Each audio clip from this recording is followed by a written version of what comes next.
Olá e boas-vindas a quem nos ouve para mais uma imersão no conhecimento. Hoje, a nossa análise aprofundada promete ser um verdadeiro choque de realidade.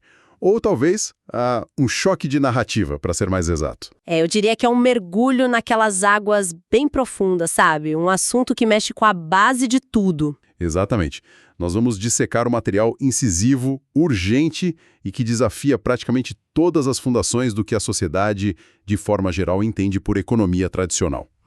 Estamos falando da terceira edição do livro Bitcoin Red Pill, o renascimento moral, material e tecnológico. É uma obra lançada agora em 2024, assinada pelo Renato Amoedo e pelo Alan Shraim. E o foco aqui, é bom já deixar claro, passa muito longe de ficar olhando para gráficos de preço, tá?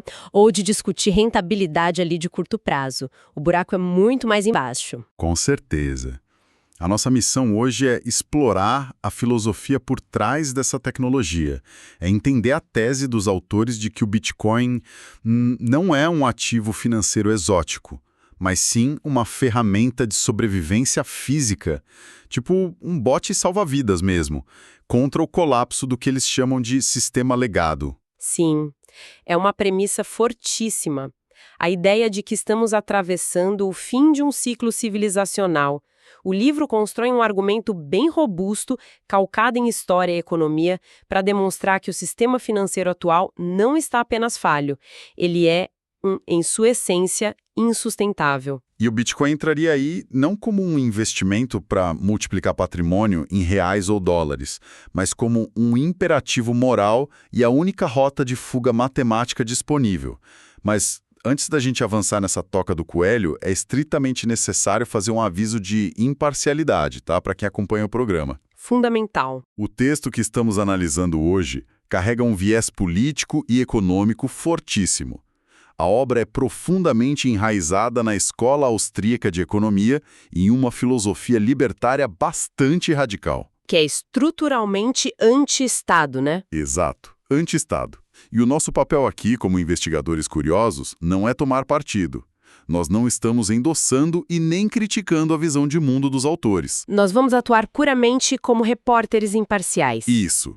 Tentando traduzir e entender exatamente como essa lente enxerga a realidade e por que eles chegam a conclusões tão incisivas sobre o nosso futuro. E a melhor forma de colocar essa lente, eu acredito que é começar pelo diagnóstico que eles fazem do sistema tradicional, porque para os autores o que circula nas nossas contas bancárias hoje, nas nossas carteiras, não é dinheiro de verdade. Opa, peraí. Não é dinheiro. Não na visão deles. Eles traçam uma linha muito clara, baseada em conceitos lá de Aristóteles, para separar o que é moeda do que é dinheiro. A crítica é que nós aceitamos pedaços de papel ou dígitos numa tela de aplicativo que não possuem lastro físico ou algorítmico nenhum. Só funcionam por causa do tal do curso forçado, certo? Exatamente. Nós aceitamos isso sob a ameaça implícita do monopólio da força do Estado. Isso é a moeda fiduciária. Já o dinheiro real, na visão austríaca, precisa ter durabilidade, divisibilidade, ser transportável e, o mais importante de tudo, ter escassez absoluta. Como o ouro foi no passado. Como o ouro no passado e agora o Bitcoin. Mas tem um ponto aí que gera um atrito gigante com a visão econômica mainstream que a gente vê nos jornais. Porque a economia tradicional costuma defender que uma inflação controlada, ali na casa dos 2 ou 3% ao ano, é até saudável, para estimular o consumo e manter a máquina girando. Sim, a famosa meta de inflação. Pois é, mas o livro trata a inflação com um desprezo absoluto. Eles chamam de um imposto oculto e até de um esquema de pirâmide compulsório. Como os autores justificam uma postura tão antagônica a algo que, bem, os bancos centrais tratam como política padrão? Eles justificam isso através da ética e da perda do poder de compra histórico. Na visão da escola austríaca que o livro adota, essa ideia de que um pouquinho de inflação é bom não passa de uma narrativa criada exatamente por quem se beneficia da impressão dessa moeda. Certo. O argumento é que a inflação funciona literalmente como um mecanismo de transferência de riqueza. quando o Estado imprime bilhões para fechar um déficit público ou, digamos, para salvar bancos que assumiram riscos desproporcionais. Ele está, na prática, roubando o poder de compra daquela nota de 100 que já estava no bolso do trabalhador. Exatamente. Daquele indivíduo que poupou honestamente o fruto do próprio suor. E essa riqueza diluída viaja pelo sistema e beneficia primeiro quem está mais perto da impressora, o que os autores chamam de os amigos do rei. É um parasitismo sistêmico na visão deles. E eu achei muito interessante que eles não tratam isso como uma novidade da era moderna. Eles tratam como um padrão histórico de colapso de impérios. Tem aquele trecho formidável onde traçam paralelos com Roma. Nossa, o paralelo com Roma é um dos pilares do argumento deles.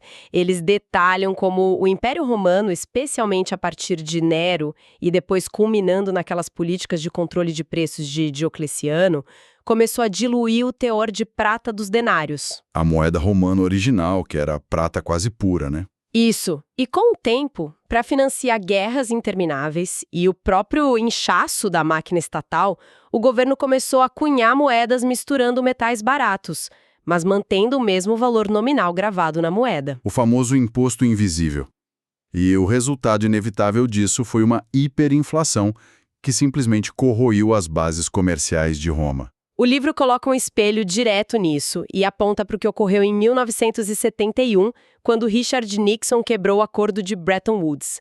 Foi ali que os Estados Unidos desvincularam o dólar do ouro. Aquele foi o momento em que o mundo inteiro entrou de cabeça, sem paraquedas, no experimento da moeda fiduciária, sem qualquer âncora no mundo físico. E os autores argumentam que os efeitos colaterais desse rompimento, lá em 71, são os juros reais negativos de hoje e aqueles pacotes trilionários de afrouxamento quantitativo que a gente vê. Basicamente, um cenário onde o poupador é ativamente punido por tentar guardar valor no sistema tradicional. Mas o livro não para no presente. Olhando para o futuro, o alerta máximo recai sobre a evolução dessa moeda estatal de papel para as chamadas CBDCs. As moedas digitais de bancos centrais. Exato. Se o cenário de 71 já abriu as portas para o endividamento sem fim, as CBDCs representam, na visão do Amoedo e do Schramm, o estágio final de um totalitarismo financeiro. Eles usam até uma palavra forte, ponerologia. Ponerologia, o estudo do mal aplicado a macroestruturas e instituições, se não me engano. Isso mesmo. A tese é que o espado, por sua natureza que é expansiva, busca sempre o controle absoluto. E com uma CBDC em pleno funcionamento, o dinheiro deixa de ser um instrumento neutro. Ele passa a ser um código programável pelo burocrata. O que muda o jogo completamente. Não é mais apenas uma questão de eu vou perder poder de compra. É sobre permissão de uso. Sim, controle total de comportamento. Imagine quem nos ouve pensar num cenário de tentar comprar uma passagem aérea ou até carne no supermercado e a transação ser simplesmente bloqueada na maquininha porque um algoritmo estatal determinou que a cota de carbono daquele indivíduo no mês já estourou. É assustador. Ou, num caso ainda mais extremo politicamente, o congelamento instantâneo de recursos de quem decide participar de um protesto desaprovado pelo governo. É a eliminação sumária do que resta de privacidade financeira na sociedade. A criação de um verdadeiro panóptico monetário. E é exatamente diante dessa leitura de um cenário sufocante, de um sistema que corrói o patrimônio via inflação e ameaça a liberdade civil via controle digital, que entra o conceito da pílula vermelha, a Red Pill. A tese central de que precisamos acordar. Sim. Os autores propõem que a única forma de não afundar com esse navio fiduciário é pular para o bote salva-vidas. E para eles, esse bote tem um nome só, de forma inegociável. É o Bitcoin. Mas isso levanta uma questão bem polêmica, porque o mercado cripto, como quem acompanha as notícias sabe, está inundado por milhares de outras moedas. As altcoins. Sim, é muito comum a gente ver narrativas de tecnologias que supostamente fariam transações mais rápidas ou que teriam contratos inteligentes mais complexos que o Bitcoin. Mas o livro tem uma postura de rejeição sumária a tudo que não seja o Bitcoin. Por que dessa linha dura tão extrema em relação ao resto desse mercado? A rejeição se dá porque os autores avaliam essas alternativas sempre através do prisma da descentralização real e da escassez absoluta. Na leitura deles, todo o restante do mercado não passa de uma reprodução do sistema fiduciário, só que num formato digital privado. Certo, porque elas têm controladores. Exatamente. São projetos que possuem CEOs, fundações, equipes de marketing e conselhos deliberativos. Essas pessoas podem, com uma simples canetada ou uma atualização forçada de código, alterar a política monetária daquela moeda ou censurar usuários. Ou seja, exigem que você confie no intermediário humano. E se exige confiança em humanos, volta a ter a mesmíssima fragilidade estrutural do Banco Central que eles tanto criticam. Perfeito, volta para o problema inicial. O livro argumenta que o Bitcoin é uma anomalia irrepetível, porque a criação dele operou fora da agência humana. O criador, o Satoshi Nakamoto, sumiu. A rede cresceu organicamente e suas regras são regidas pela teoria dos jogos e pela termodinâmica. Através do custo real da energia que é gasta no processo de mineração. Isso. Ele se tornou o que os autores chamam de colateral supremo, porque ele é inconfiscável e tem aquele limite matemático intransponível de 21 milhões de unidades. Nenhuma outra rede conseguiu replicar essa imunidade à captura. A estimativa que eles trazem é que a imensa maioria das pessoas que tenta especular com essas outras moedas perde dinheiro caindo em armadilhas de centralização e golpes. Tá, então estabelecemos que, nessa visão, o Bitcoin é o único bote salva-vidas. Mas simplesmente comprar o ativo num aplicativo de banco ou numa corretora e deixar lá resolve o problema? De jeito nenhum. É aí que a filosofia do livro atinge talvez o seu ponto de maior fricção com o conforto do usuário moderno, né? O mantra Not Your Keys, Not Your Coins. Se as chaves não são suas, as moedas não são suas. A ideia de que a autocustódia é inegociável permeia toda a obra. E faz sentido quando olhamos para a história recente. Basta lembrar de desastres colossais como a quebra daquela corretora FTX. Nossa, sim. A FTX é o exemplo perfeito. Ou a falência da Mt. Gox lá no passado, onde milhares de pessoas descobriram da pior forma possível que um saldo na tela do celular não significa posse real de nada. Exato. O desastre da FTX é a personificação do risco que os autores denunciam. Deixar seu patrimônio em uma exchange é confiar num modelo de reserva fracionária. É confiar na honestidade de executivos que não são regulados por um código aberto e imutável. Mas o livro vai ainda mais longe nessa questão da terceirização. Fica pior. Fica. A crítica entra no campo da segurança física quando eles abordam os processos de conformidade exigidos por essas empresas. O famoso KYC, conheça o seu cliente. O envio obrigatório de documentos, comprovantes e selfies. Mas espera aí. Dizer que enviar um comprovante de residência para abrir uma conta é um risco de vida não soa um pouco paranoico para quem nos ouve? Porque as pessoas estão acostumadas a mandar selfie segurando o documento até para alugar um patinete no aplicativo. Do ponto de vista do cidadão comum hoje, pode até soar exagerado num primeiro momento. Mas o livro se apoia em dados factuais sobre a vulnerabilidade absurda desses bancos de dados centrais. As corretoras acumulam montanhas de informações sensíveis. Elas conectam nomes reais, endereços físicos e a quantia exata de patrimônio digital que aquela pessoa possui. E vaza direto, né? O tempo todo. E não é incomum que essas bases de dados sejam hackeadas e vendidas. O que os autores argumentam é que, em um mundo de insegurança crescente, ter o seu endereço residencial atrelado a um saldo alto em criptoativos e vendido na Dark Web é um convite aberto para extorsões, sequestros e violência física. A autocustódia elimina esse vetor de ataque, então. Completamente. Se não há registro central dizendo quem detém as chaves criptográficas, a segurança pessoal da sua família é preservada. Ninguém sabe o que você tem. E isso nos leva a um dos conceitos que eu achei mais fascinantes e táticos desse material: o planejamento sucessório soberano. Normalmente, a transmissão de patrimônio para a próxima geração, quando alguém falece, é um processo extremamente burocrático, lento e custoso. Envolve juízes, inventários, taxas altíssimas, advogados. Impostos sobre herança. Exato. O livro explora como a matemática criptográfica permite subverter completamente essa estrutura estatal. A ideia de que é possível levar o patrimônio literalmente para o túmulo se a pessoa quiser, ou entregá-lo aos herdeiros sem que o Estado sequer saiba que essa riqueza existe. Essa é uma quebra de paradigma civilizacional que o livro traz. Eles dissecam como a tecnologia permite remover o Estado da equação da herança. Eles citam muito o pioneirismo do Ralph Finney. Que foi o primeiro indivíduo a receber uma transação de Bitcoin do próprio Satoshi Nakamoto. Isso. E o Ralph Finney, enfrentando uma doença terminal grave, dedicou seus últimos dias a criar métodos seguros em código para que a sua família acessasse os fundos sem depender de terceiros. O livro detalha táticas muito sofisticadas de custódia. Eles ensinam a configurar arranjos conhecidos como multisig. Onde múltiplas assinaturas são exigidas. Dá para ilustrar como isso funciona na prática, para que a nossa audiência possa visualizar o tamanho do impacto disso na autonomia de uma família? Claro. Pensa num cofre digital que precisa de, digamos, 3 de 5 chaves diferentes para ser aberto. A família pode distribuir pedaços fragmentados da senha de recuperação, que são aquelas famosas palavras-semente. As passphrases. Isso.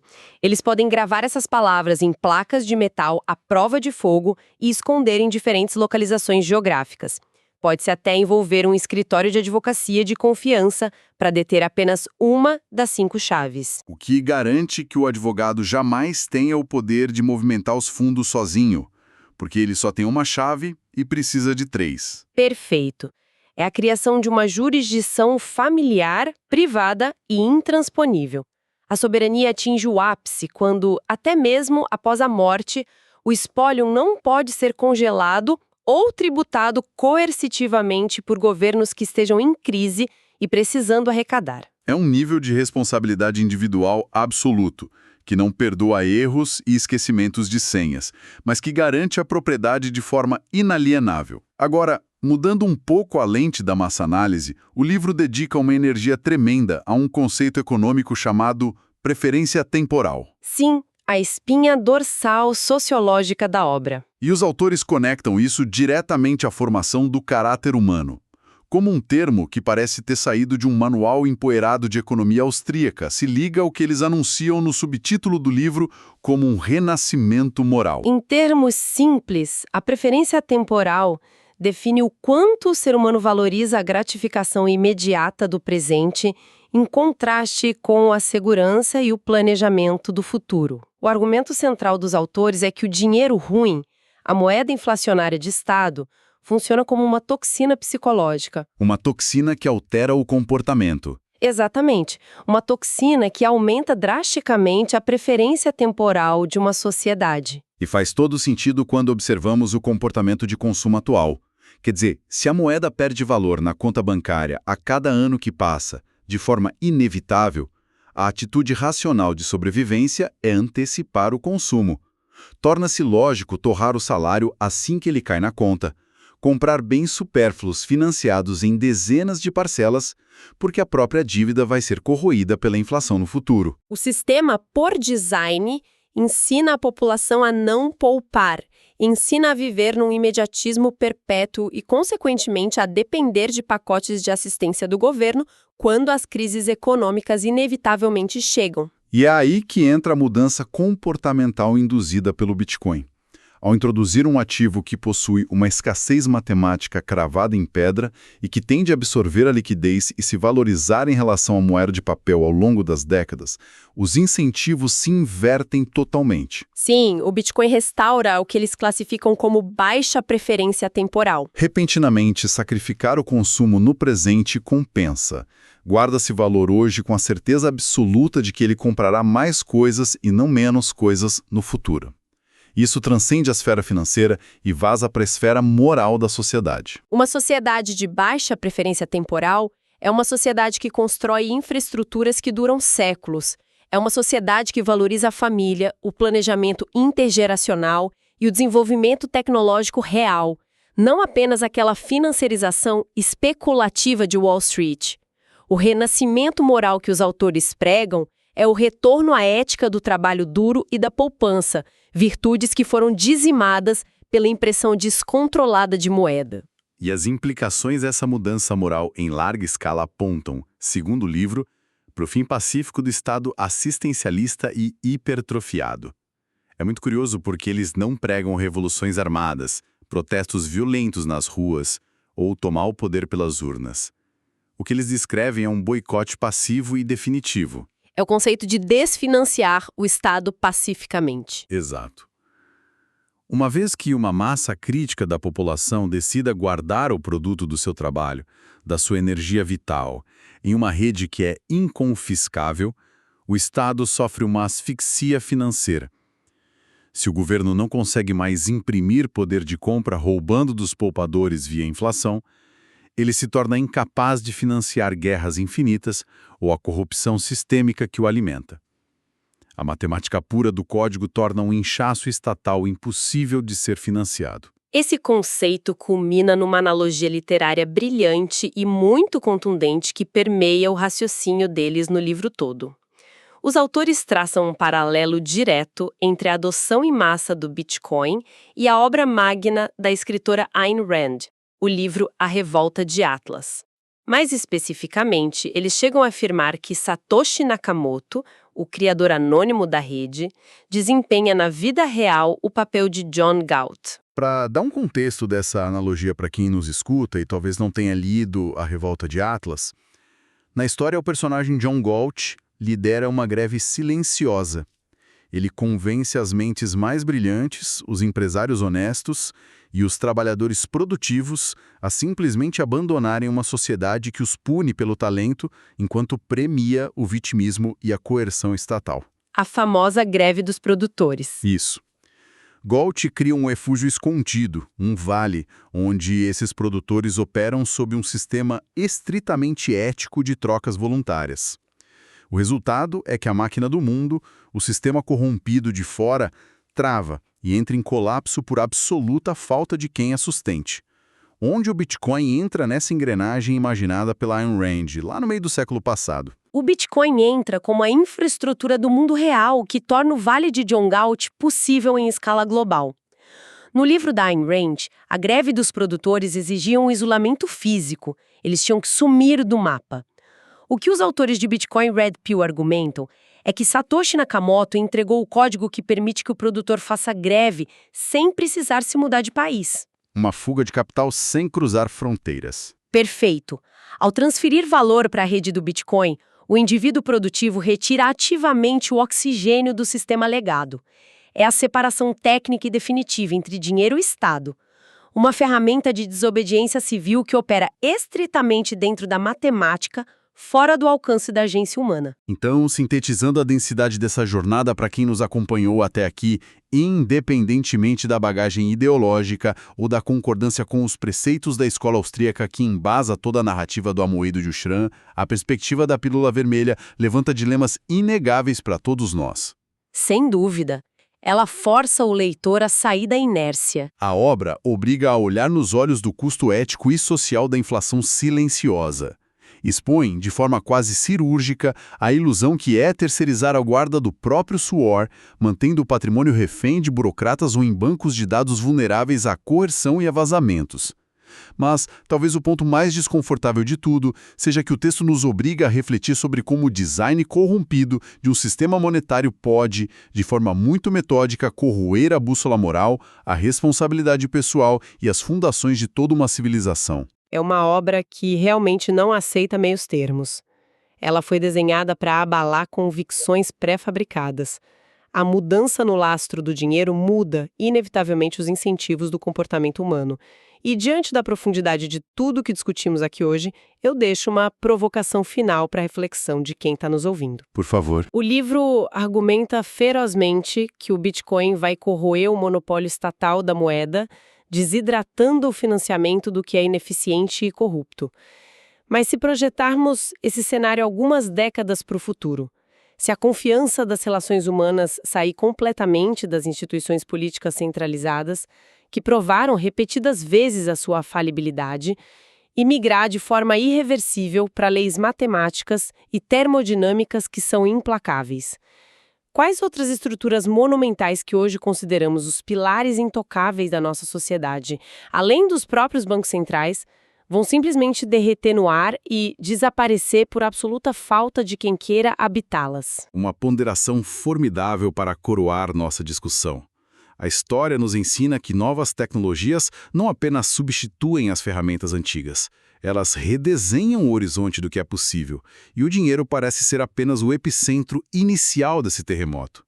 Agradecemos enormemente a companhia de quem nos ouviu em mais essa análise aprofundada, exigente e bem fora da curva. Esperamos que o mergulho nessas águas teóricas tão densas tenha ajudado a decifrar um pouco mais as engrenagens invisíveis do sistema ao nosso redor. Continuem questionando os consensos e até o nosso próximo encontro.